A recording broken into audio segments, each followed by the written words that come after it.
আজ আর মিথ্যা বলবে না, সব জানি আমি। তোমার ফোনে ওই মেয়ের মেসেজ আমি দেখেছি। তুমি ভুল বুঝছো। ভুল বুঝছি? তাহলে আই মিস ইউ কে লিখেছে আমি তোমার স্ত্রী, তোমার সন্তানের মা। আমি জানি, কিন্তু আমি ক্লান্ত হয়ে গেছি।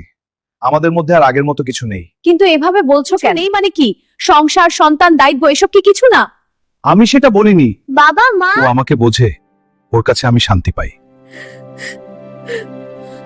আর আমি আমি যে তোমাকে ভালোবাসি, আর আমাদের সন্তান, আমাদের সংসার, এগুলো কি?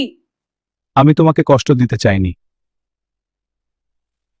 কষ্ট দিতে চাওনি, কিন্তু দিলে। ভালোবাসা শুধু অনুভূতি না, দায়িত্ব ও কর্তব্য। আমার কিছু করার নাই, আমি আর তোমার সাথে থাকতে চাচ্ছি না। আমি আর পাচ্ছি না। মা কেঁদো না। আমি আছি মা। তুমি দেখো, ওটা ভালোবাসা নাকি কণিকের মোহ? আর এই সংসারটা তোমার আসল জীবন। কিন্তু আমাদের সন্তান, আমরা যা তৈরি করেছি সবই মিথ্যে ছিল।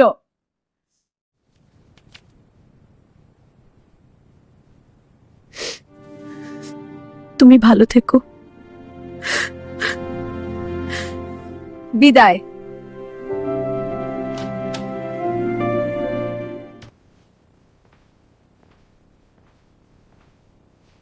ছি, তুমি এত খারাপ! আমার সংসার ছেড়ে তোমার কাছে এসেছিলাম আর তুমি আমাকে ঠকালে।